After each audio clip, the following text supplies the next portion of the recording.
नमस्कार दोस्तों, स्वागत है आपका हमारे चैनल फिल्मी वाणी पर। दोस्तों, करंटली तेलुगु इंडस्ट्री के टॉप टियर 1 हीरोज़ की अगर हम बात करें तो उसमें प्रभास, अल्लू अर्जुन, रामचरण, जूनियर एनटीआर, महेश बाबू और पवन कल्याण जी का नाम आता है। मगर हम क्लियरली देख सकते हैं कि इन सभी एक्टर्स में ओनली पवन कल्याण ही ऐसे एक्टर हैं जिनका बॉक्स ऑफिस पोटेंशियल अपने स्टेट तक ही सीमित रहा है और इवन इस बात को खुद पवन कल्याण सर ने भी एक्सेप्ट किया है। और तो और इनकी अपकमिंग लाइनअप में भी वो बात नजर नहीं आ रही जो कि एक्चुअली पवन कल्याण की फिल्मों से आनी चाहिए थी। दोस्तों, इस साल इनकी मूवी हरिहरा वीरमल्लू बॉक्स ऑफिस पर जरूर रिलीज हुई थी, मगर ये फिल्म भी बॉक्स ऑफिस पर एक मेजर फेलियर के तौर पर टर्न आउट हुई। दोस्तों, ऑलमोस्ट 3 साल हो चुके हैं पवन कल्याण सर को एक क्लीन हिट फिल्म दिए हुए। इनकी आखिरी सफल फिल्म थी साल 2022 की भीमला नायक, जिसका बैकग्राउंड स्कोर आज भी मेरे दिमाग से जाने का नाम नहीं लेता।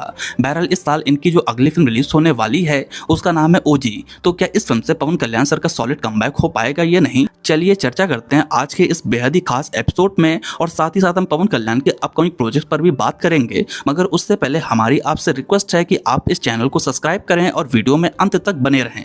दोस्तों, साल 2025 तेलुगु इंडस्ट्री के लिए काफी रफ रहा है। गिनती की कुछ ही फिल्में बॉक्स ऑफिस पर सक्सेसफुल हुई हैं जिन्हें आप बड़े आराम से उंगलियों पर गिन सकते हो। इवन किसी बड़े स्टार की फिल्म भी इस साल रिलीज नहीं होने वाली है, सिर्फ और सिर्फ पवन कल्याण की मूवी ओजी को छोड़कर। इसी वजह से इस फिल्म को लेकर एक्सपेक्टेशन काफी हाई हैं और ट्रेड में इस फिल्म को लेकर एक पॉजिटिव इंडिकेशन दिखाई पड़ रहा है।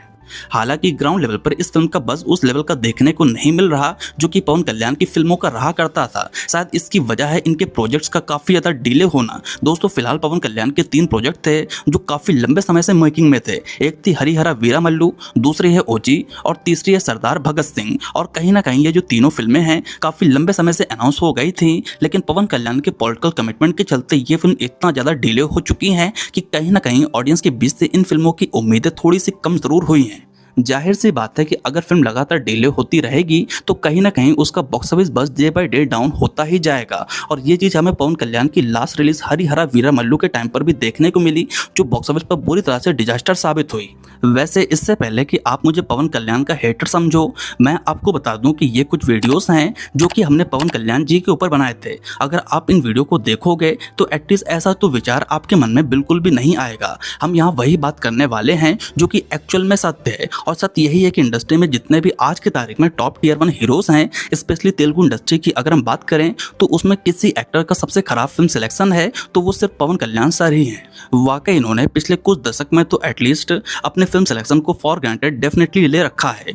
दोस्तों, आप इनके कंटेम्प्रेरी एक्टर्स की अगर हम बात करें, फिर चाहे वो अल्लू अर्जुन हो, महेश बाबू हो, रामचरण हो, जूनियर एनटीआर हो या फिर प्रभास हो, इनकी फिल्मोग्राफी को आप उठाकर देख लीजिए। इवन पिछले एक दशक में किसी भी एक्टर के खाते में शायद ही आपको 1 या 2 रीमेक फिल्में देखने को मिले, मगर पवन कल्याण जी ओनली ऐसे एक्टर हैं जिनकी लास्ट 10 फिल्मों में से 6 फिल्में किसी न किसी भाषा में बनी फिल्म की रीमेक हैं। ऑन अ सीरियस नोट, 10 में से 6 फिल्में इनकी रीमेक रही हैं। इसमें गब्बर सिंह सलमान खान की मूवी दबंग की रीमेक थी, Gopala Gopala oh my God की रीमेक थी, कटम राइडू थला अजीत कुमार की मूवी वीरम की रीमेक थी, वकील साहब जो फिल्म थी वो पिंक की रीमेक थी। इसके अलावा भीमला नायक की बात करें तो मलयालम मूवी अयुपानम कोश्यम की रीमेक थी। साथ ही साथ ब्रो भी विनोदा शीतम की रीमेक थी। यानी कि 10 में से आप देख रहे हैं 6 फिल्में रीमेक थी, जो कहीं ना कहीं एक सुपरस्टार की फिल्मोग्राफी को जस्टिफाई तो बिल्कुल भी नहीं करता। इवन आप अगर इनकी पूरी फिल्मोग्राफी को भी उठाकर देखोगे तो आधे से ज़्यादा फिल्में आपको रीमेक ही मिलेगी। इतना ही नहीं, इनकी जो आने वाली सेकंड नेक्स्ट फिल्म है यानी कि उस्ताद भगत सिंह, वो भी थलपति विजय की मूवी थियरी की रीमेक होने वाली है। दोस्तों, पवन कल्याण के फैंस का मानना है कि उनका सुपरस्टार अपने कैरियर और स्टारडम के इस फेस में कम से कम नए प्रोजेक्ट्स को तो एटलीस्ट मौका दे और रीमेक फिल्मों से पूरी तरह से बचें। लेकिन कहीं ना कहीं पवन कल्याण इस चीज़ से बचते हुए तो फिलहाल देखने को नहीं मिल रहा है। अपनी लगातार खराब चॉइसेस के चलते इनका मार्केट इफेक्ट हो रहा है और जो बॉक्स ऑफिस पोटेंशियल इनकी फिल्मों का एक्चुअली निकल कर आना चाहिए वो निकल कर नहीं आ रहा। कहीं ना कहीं पवन कल्याण की फिल्में अपने गॉड लेवल के स्टारडम को मैच नहीं कर पा रही, जो कि इनका आंध्र प्रदेश और तेलंगाना में है। पवन कल्याण की फिल्मों का क्या क्रेज है आप जरा आंध्र प्रदेश जाकर देखिए। दोस्तों, भीमला नायक के समय लाला भीमला बैकग्राउंड में पवन कल्याण की जो एंट्री होती है और वहाँ जिस लेवल की तालियां और सीटियां इन्होंने गेन करी थी, वो एक्सपीरियंस में कभी भी भूल नहीं सकता। पवन कल्याण सर को वाकई चाहिए कि वे भीमला नायक और रंगस्थलम जैसी रूरल फिल्मों में काम करें। ये फिल्में डेफिनेटली बॉक्स ऑफिस को फाड़ देंगी, लेकिन यदि वे उस्ताद भगत सिंह स्टाइल की फिल्में करेंगे तो शायद से बात ना बने। ऑल्दो भीमला नायक एक रीमेक फिल्म थी, लेकिन उसको पवन कल्याण सर के साथ जिस तरह से रीमेक किया गया, कहीं ना कहीं एक नोवेल्टी फैक्टर तो हमें साफ तौर पर नजर आता है और हम कहीं ना कहीं पवन कल्याण सर को उसी तरह के रोल्स में देखना पसंद करते हैं। या फिर एक प्राइम एग्जाम्पल है गब्बर सिंह, सलमान खान की मूवी दबंग की रीमेक थी, लेकिन पवन कल्याण को देखना स्क्रीन पर एक मैजिक के जैसा ही था। पवन कल्याण जो है इस तरह के रोल्स में काफी ज्यादा प्रभावित करते हैं। आई नो पॉलिटिक्स में फोकस करने के चलते वे फिल्म में उस तरह से ध्यान नहीं दे पा रहे, लेकिन साल में एटलीस्ट एक अच्छी फिल्म तो वे डिलीवर कर ही सकते हैं। बहरहाल ओजी द ओनली पवन कल्याण की फिल्म है जिसको लेकर एक्सपेक्टेशन काफी हाई है। इवन अभी तक इस फिल्म से जुड़ा जितना भी मटेरियल निकल कर आया है वो कहीं ना कहीं निराश तो बिल्कुल भी नहीं कर रहा और एक काइंड ऑफ एक्सपेक्टेशन बढ़ाने का काम कर रहा है। साहो फेम डायरेक्टर सुजीत की ये फिल्म है। दोस्तों, एक डायरेक्टर की एक फिल्म का फेलियर उसे कितना सहना पड़ सकता है आप सुजीत के तौर पर देख सकते हो। प्रभास स्टारर साहो सुजीत के लिए एक मैसिव प्रोजेक्ट था। हालांकि ये फिल्म उम्मीद के मुताबिक बिजनेस नहीं कर पाई, ऑल्दो ये फिल्म बहुत बुरी भी नहीं थी। फिल्म ने डिसेंट लेवल की सक्सेस हासिल करी और इवन हिंदी बेल्ट में तो ये फिल्म बॉक्स ऑफिस सक्सेस तो थे ही। हालांकि ओवर द पीरियड लोगों ने इस फिल्म को और भी ज्यादा पसंद किया, मगर फिर भी कहीं ना कहीं सुजीत के लिए अगला प्रोजेक्ट बनाने के लिए उन्हें काफी हसल करना पड़ा। दोस्तों, 5 सालों के बाद सुजीत की अगली फिल्म आ रही है जो कि फिल्म के डायरेक्टर और एज वेल एज फिल्म के हीरो के लिए काफी प्रेस्टिजियस प्रोजेक्ट है। अगेन ये फिल्म भी पैन इंडिया लेवल पर रिलीज होने वाली है। दोस्तों, फिल्म से जुड़ा अब तक जितना भी ग्लिम्स एंड ऑल निकल कर आया है वो डेफिनेटली काफी स्टाइलिश और रिच लग रहा है।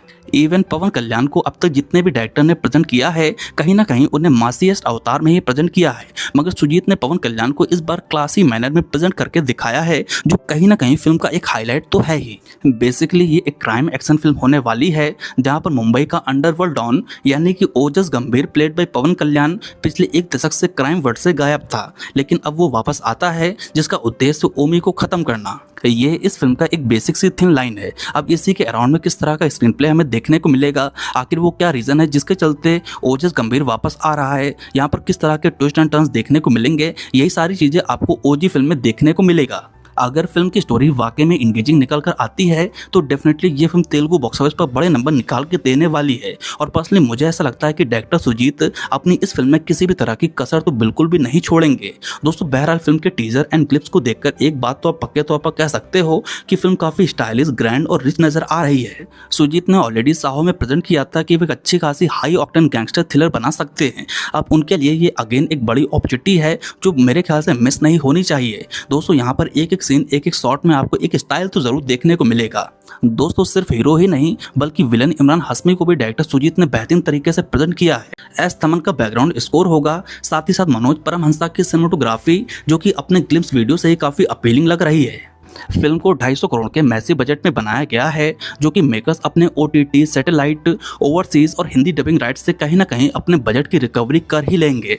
अब देखना इंटरेस्टिंग होगा कि थिएट्रिकली इस फिल्म के राइट्स कितने में बिकते हैं और ये फिल्म किस तरह की कलेक्शन निकाल के देती है। अगर ये फिल्म 200-250 करोड़ की कमाई भी करती है तो बॉक्स ऑफिस पर एक सक्सेसफुल वेंचर मानी जाएगी। हालांकि अगर ये फिल्म 300-350 करोड़ के करीब कमाई करती है तो ये पवन कल्याण का एक्चुअल स्टारडम को डिफाइन करेगा। वैसे इस फिल्म के डिस्ट्रीब्यूशन राइट्स काफी पहले बिक चुके थे, क्योंकि ये फिल्म काफी ज्यादा डिले हो चुकी है, इसलिए यहाँ पर इंटरेस्ट भी ऐड होगा। ऐसे में ब्रेक इवन पॉइंट जो है वो थोड़ा सा दूर और रहने वाला है। हालांकि फिल्म की स्टार्ट काफी जबरदस्त हो चुकी है। यूएसए के प्रीमियर शोज में अच्छी खासी एडवांस बुकिंग हमें देखने को मिली है। अगर इसी तरह का मोमेंटम बरकरार रहता है तो शायद से ये जो फिल्म है ये पवन कल्याण सर की कमबैक फिल्म साबित होगी। वैसे आपको क्या लगता है कि ओजी फिल्म के जरिए क्या पवन कल्याण सर का जो असली पावर है वो बॉक्स ऑफिस पर निकल कर आएगा या नहीं? आप अपनी राय नीचे कमेंट सेक्शन में बताइएगा। बहरहाल अगर आपको हमारा ये वीडियो पसंद आया हो तो प्लीज़ लाइक करें, कमेंट करें और चैनल को सब्सक्राइब करें। आपका बहुत बहुत धन्यवाद।